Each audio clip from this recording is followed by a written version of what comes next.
5 balance.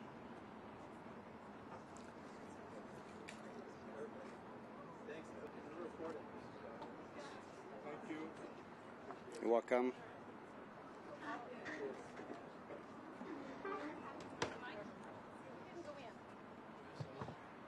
I didn't get one. Okay, so that's the question. I'm going to ask one and I'll ask. I won't.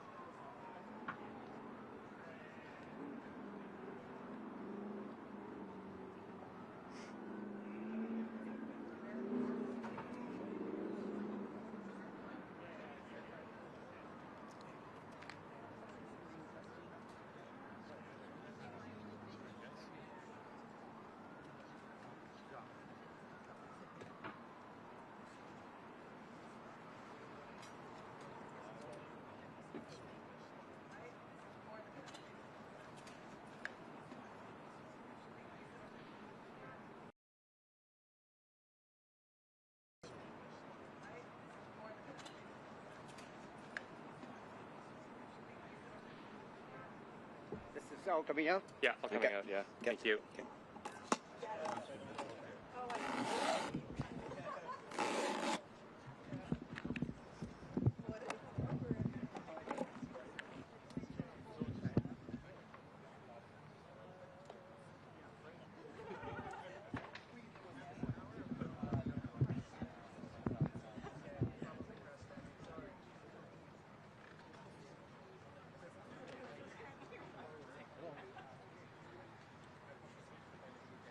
Thanks, man.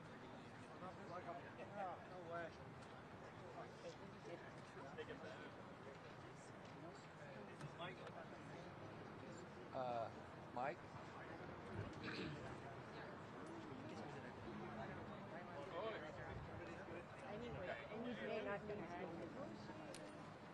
No answer from MCR, but I'm up on 3-1.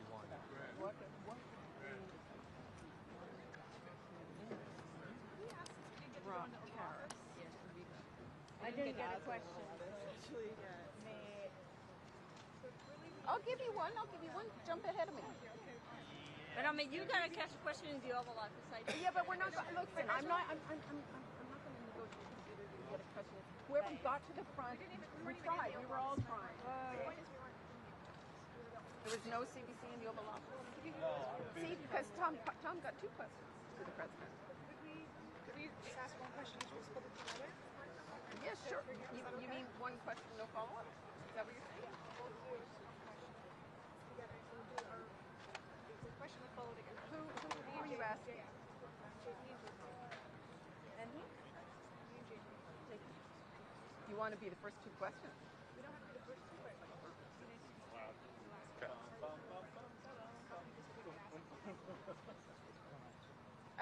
I mean, it's too big a crew to just do that on the fly. Whoever's told you that, I don't know. But I'm fine for you guys to get a question. But, you know, hey, you didn't get a question either. You want to jump in? Sure. Okay, thanks. I think the thing about the Oval Office is, you know, it wasn't like everybody was jockeying for position. It was whoever got up to the front and wanted to. So it's not a tit for tat. I came down to cover the Prime Minister here, so I want to ask the Prime Minister a question. You know what I'm saying? So. Is anybody asking about Smith? What do you think about Smith? He's telling me something a lot. Nobody's asking about. She just said she wants to break the country up. She's the preview of a big. What did she say? She gave a video address. She's encouraging separate. Oh yeah, okay. Yeah. Does anybody have any readers of Western Canada? In the way, Western Canada, Big Florida, calculating. Last Thunder Bay. Not really. No, really? What do you want? I can kick him out. Oh, he kicked him out. That's why I would kick him out. He's good. It's in the sweet spot. Yeah. Maybe. But I can't. It was just. But there wasn't really time to decide where it was. It's like you just got to say.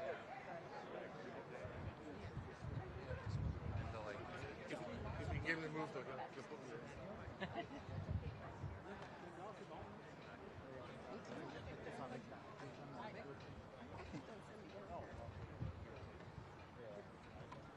Not really. We all have conversations.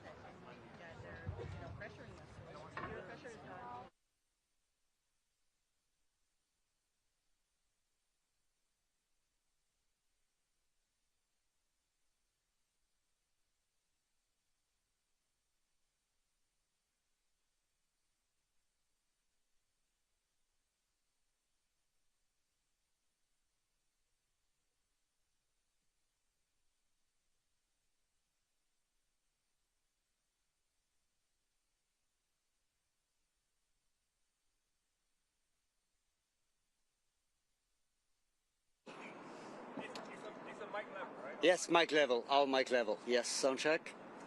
1, 2, sound check. 1, 2, 3, 4, 5, 6, 7, 8, 9, 10. That might be the last sound check. 1, 2, 3, 4, 5, 6, 7, 8, 9, 10. Sound check. 1, 2, 3, 4, 5, 6, 7, 8, 9, 10. Sound check. 1, 2, 3, 4, 5, 6, 7, 8, 9, 10. Sound check. 1, 2, 3, 4, 5, 6, 7, 8, 9, 10. Everybody okay? You good? Okay.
Good afternoon, everyone. Bonjour tout le monde. Aujourd'hui, j'ai eu la première d'une série de réunions visant à établir une nouvelle relation globale entre le Canada et les États-Unis. President Trump and I met today as leaders of two sovereign independent nations. And I want to thank the President and the members of his cabinet that attended for welcoming me and my colleagues to the White House and for our very constructive discussions. I conveyed to the President today what our countries have long proven to be true, that Canada and the United States are stronger when we work together. We can get a better deal for our workers. We can create more opportunities for our businesses. We can build stronger economies across North America when we work together. And really today marked the end of the beginning of a process of the United States and Canada redefining that relationship of working together. The question is how we will cooperate in the future. how we can build an economic and security relationship built on mutual respect, built on common interests, and that delivers transformational benefits to our economies. We had what I would describe as wide-ranging and, as I said a moment ago, very constructive discussions. We agreed to have further conversations in the coming weeks, and we are looking forward to meeting in person at the G7 summit in Kananaskis in Alberta. Now, while that's going on, in Canada, we will focus on what we can control. Alors, demain, je réunirai avec les premiers ministres pour un appel afin de faire le point sur les conversations que nous avons eues ici aujourd'hui et de discuter du travail qui nous attend. We are going to reinforce our strength at home. We will reinforce Canada's security for an increasingly dangerous and divided world. We will transform our border security, our security in the Arctic, and our support for our allies around the world. We'll build an economy that creates jobs, grows incomes, and withstands shocks, when, in fact, the strongest economy in the G7, an economy that works for everyone. Nous allons bâtir une économie canadienne renouvelée, où tous peuvent réussir dans un monde qui est en train d'être profondément transformé. Nous allons bâtir les infrastructures qui permettront à nos entreprises de rejoindre de nouveaux marchés autour du monde. Et nous allons bâtir une seule économie canadienne, pas 13. We are masters in our own home, and we can give ourselves far more than any foreign government can ever take away. So now is the time to build, and based on the discussion today, to build at home and to build with our partners abroad, including the United States. Merci beaucoup. Thank you very much, and I look forward to your questions. Thank you, Prime Minister. We'll now begin the press conference. We'll begin with questions from the traveling delegation. First question, première question. Good afternoon, Prime Minister Tonda McCharles, Toronto Star. I was watching your face through the meeting in the Oval Office, and I wondered what was going through your mind when the President talked about erasing the artificial border and how he criticized your predecessor and Madam Freeland. Thank you for, I guess, for your question. I'm glad that you couldn't tell what was going through my mind as that was going through. Look, with respect to the first point, the President has made known his wish about that issue for some time. I've been careful always to distinguish between wish and reality. I was clear there in the Oval Office, as I've been clear throughout on behalf of Canadians, that this is never going to happen. Canada is not for sale. It never will be for sale. Some things, as I said in the room, some things are never for sale, and he agreed with that. So I distinguish between the two, and then with respect to the importance of reestablishing a constructive relationship for negotiations of a partnership, of an economic and security partnership, which is what we were here for. I look forward, not back, and I think we established a good basis today. What gives you specifically any indication that the President is willing to renegotiate a new trade deal with you and drop tariffs? Apart from the fact that he said that he would, is willing to have that negotiation, I think that's the main thing. That doesn't presuppose the outcome of the negotiation. As I've emphasized, it's a complex negotiation. There'll be zigs and zags, difficult aspects to it. But the prospect is there. We discussed it in more detail. And as I said a moment ago, we'll be following up, both between officials, but also he and I in the coming weeks. Thank you. Bon, sorry. Thank you. Thank you. Bonjour, Monsieur Carney. Bonjour, Madame. Avec quoi ressortez-vous concrètement de cette rencontre avec Monsieur Trump? Ouais, nous avons eu une discussion à travers des sujets géopolitiques et des sujets et des enjeux qui impliquent les relations commerciales du Canada et des États-Unis. Nous avons un trajet concret nous avons eu un échange des perspectives en ce qui concerne les tarifs, les objectifs stratégiques des États-Unis, les objectifs stratégiques du Canada. Et il y a plusieurs enjeux sur lesquels on peut avancer les discussions. Alors, il y a un plan qui existe et une volonté qui existe entre les deux pays d'avancer les discussions. Mais il n'y a pas de décision sur n'importe quel tarif aujourd'hui. Quand il a été question, quand on a posé la question à M. Trump sur les tarifs, s'il avait l'intention, si vous pouviez faire quelque chose pour les lever, pour les supprimer, il a dit non. Comment est-ce que vous l'interprétez? Ce n'était pas une surprise pour moi. Pas du tout. Non, pas du tout, parce qu'il c'est une situation très complexe. Hein. Il y a plusieurs tarifs, il y a des liens entre les initiatives américaines, il y a un monde qui est plus dangereux, divisé, et il y a des liens entre nos relations sécuritaires et nos relations économiques. Alors, il n'y a pas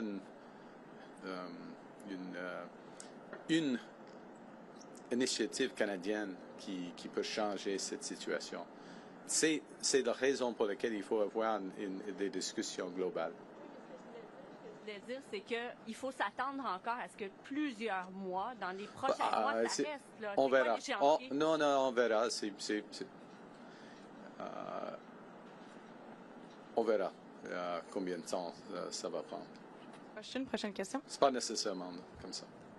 Hi, Prime Minister. Joanna Smith from The Logic. At one point during the meeting in the Oval Office, the President, when talking about the tariffs and talking about a deal, also made very clear that when it comes to autos, his goal is to have car makers make them in the U.S. and for the tariffs to not make any economical sense to be made in Canada anymore. Do you anticipate lifting tariffs on autos at any point? And what did you tell him in the room about that topic? Well, we had discussion about all the major issues in the room, so to speak, in the lunch afterwards, including autos, and specifically, without going into the full details, the strategic position of the North American auto industry, or more specifically, the Canadian-U.S. auto industry, versus foreign competition, including from Asia, and how that could be enhanced. I and the Canadian government, and I would say the Canadian auto industry, I would actually say the auto industry as a whole, is of the view that Canada, the Canadian auto workers, Canadian auto companies, Canadian parts companies, Canadian steel, Canadian aluminum, all play an important role in enhancing the competitiveness of American auto companies. So we will continue to press that case and look for an arrangement that takes full advantage of it for the benefit of the United States, but of course, from our perspective, very much for the benefit of Canada. And what did he ask you about China in your closed-door meetings, and what did you tell him? That's why they're closed door. Well, yeah. We had a wide-ranging discussion. Next question, prochaine question. Yeah. Bonjour, M. Carney. Michel Bonjour. Sabat, la presse canadienne. Je vais essayer de faire du chemin sur la question de ma collègue Mélanie un peu plus tôt. Est-ce que vous repartez avec quoi que ce soit de tangible au niveau du commerce, des droits de douane? Et comme j'ai dit il y a quelques jours, je n'attendais pas qu'il y aura des fumées blancs ici. OK? Parce que ce sont des négociations, comme je viens de dire, très complexe, il y a beaucoup d'aspects, mais on a fait de progrès. Nous avons eu des échanges très compréhensifs, très tangibles, et il y aura des réunions entre les ministres et les fonctionnaires, et puis entre lui et moi, Monsieur le Président, et moi, sur l'appel, et en Alberta au mi-juin. Alors, on a fait du progrès, mais toujours dans les négociations commerciales, n'importe quelle négociation commerciale, il y a un processus et le fin, et pas nécessairement de progrès qui est apparent pendant les négociations. Ça, c'est la vie des négociations. Okay? Parlant de l'Alberta. In English, I mean, to summarize, look, in a negotiation, you don't get like little elements of it. You get an end to a negotiation. We're having a very complex negotiation about a wide range of issues. And it's, as I said before I came here, I wouldn't have expected white smoke coming out of this meeting. That was not my expectation, that because of the nature of the negotiation. So you don't expect to have specific progress as things move along, even when you're making progress, because it's a global, that's why it's a global negotiation. Parlant de l'Alberta, que pensez-vous de l'idée de Daniel Smith d'encourager la tenue d'un référendum sur la souveraineté de l'Alberta? Le Canada est plus fort que quand nous travaillons ensemble comme Canadiens et Canadiens. Et je suis albertain. Et je crois fièrement en Canada. Alors, on peut poser les questions, mais pour moi, la réponse est claire. Canada's stronger when we work together. As an Albertan, I firmly believe that.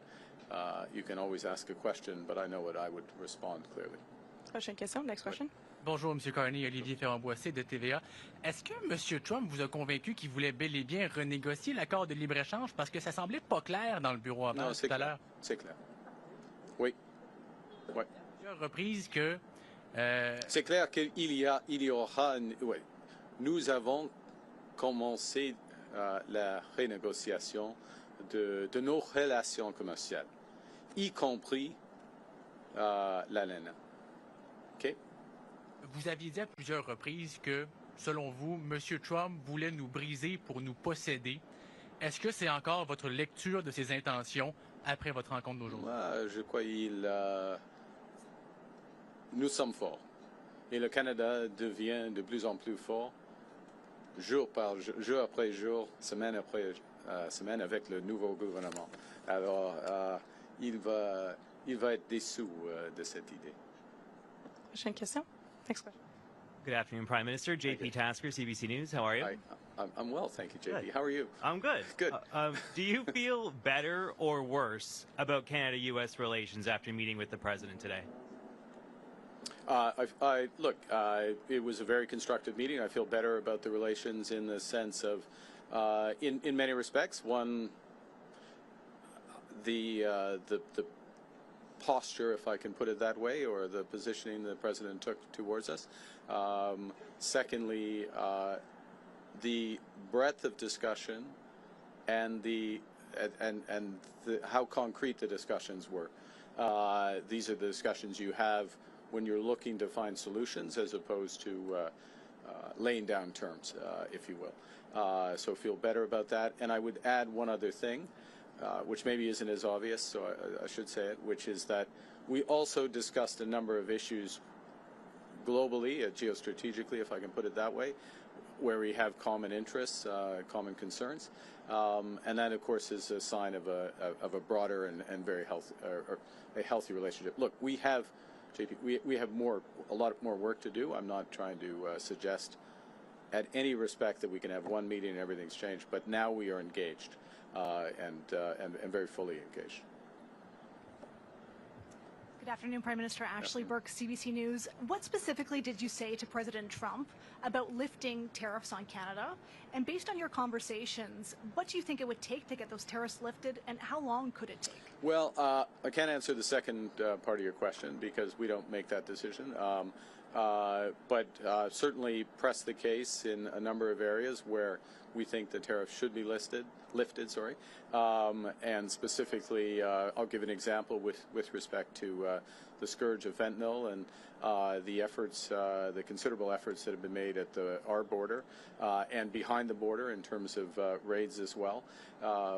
Huge investments in border personnel, in drone surveillance, Black Hawk surveillance, and then those are being reinforced, as you would have seen during the campaign, commitments to another 2,000, in effect, 1,000 border guards through CBSA, another 1,000 RCMP, further efforts there. And what we're seeing is huge results for this. contribution to this problem, cross-border problem, was always very small, but it's down by over 90% with the efforts. And it is an absolute focus of the government. So that is an example of where we would see the case being very strong for the tariffs to be removed. We've made that case. We'll see where that goes. In other areas, the tariffs are, in our view, not in the interests of American competitiveness and jobs. We have more work to do on making those cases on that. Thank you. Pardon? Sur le fentanyl, alors, nous avons fait beaucoup de progrès en ce qui concerne le fentanyl. Il y a une chute. On a commencé avec un niveau très bas par rapport au Mexique. C'est moins de 1%, mais il y avait une chute le niveau, le montant de fentanyl. C'est presque 0,1% maintenant des exemples. Alors, mais c'est pas par hasard, parce que nous avons investi beaucoup en ce qui concerne la sécurité de notre frontière, et mon gouvernement va réinvestir de plus, 20% de plus, par exemple, par rapport les agents de la frontière. Alors, le cas pour enlever ou supprimer les tarifs de fentanyl est très fort maintenant. Thank you. We'll have time for one last question and follow-up. Dernière question, une question de suivi. Hi, Prime Minister. Stephanie Taylor with the National Post. I heard you say, there's a difference between the President's comments around Canada becoming a 51st state as a wish versus a reality. You told him that Canada was not for sale. But many Canadians are offended and deeply angered by the fact that he keeps repeating this comment. So have you asked the President to stop calling Canada the 51st state? Yes. Today. Okay, specifically, what did you ask him? Exactly what you just said. But what words did you use? How did you ask him? Look, I gave you an answer. Do you have a follow-up? No. What was his answer? Well, look, I don't know. He's the president. He's his own person. I would go back to showing the difference between a wish and a reality. We're very clear. I've been very clear publicly, consistently. I've been very clear in private. I was clear again in the Oval Office. Would be clear throughout. The president, he understands that we're having a negotiation between sovereign nations, and that we will only pursue and accept a deal that's in the best interests of Canada, not just in the short term, but in the medium and long term for Canada.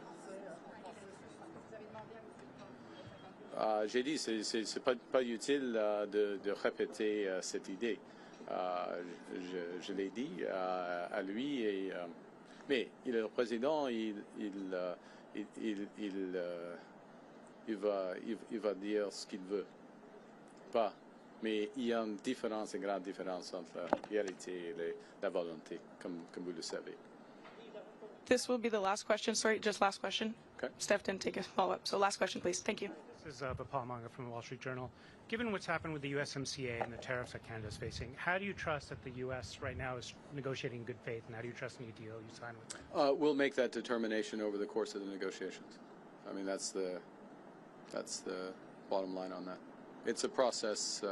You see, and I would emphasize the following, which is that we have been in the process, as most would know, of an election, and so this is the point at which a serious discussion begins. And so we had the president at his invitation. I'm here. He welcomed us. We had a very substantive, wide-ranging discussion with the president, but in the presence of the vice president, the secretary of commerce, the secretary of foreign affairs, and beyond, his chief of staff as well. Now I'm in trouble. Stephen Miller. I think that covers it. That covers it. I hope so. And we have some very specific things to follow up on and build out from that. And in any negotiation, then you make a determination based on that. It also, part of what you make a determination based on is, are the incentives aligned in the agreement that you get? And I think the lesson would be of this experience is to ensure that the incentives are aligned and durably so between the two countries, and that is a way that agreements are self-reinforcing. Thank you very much. Prime Minister, this was the next press conference. C'est ce qui met fin à notre conférence de presse. Merci.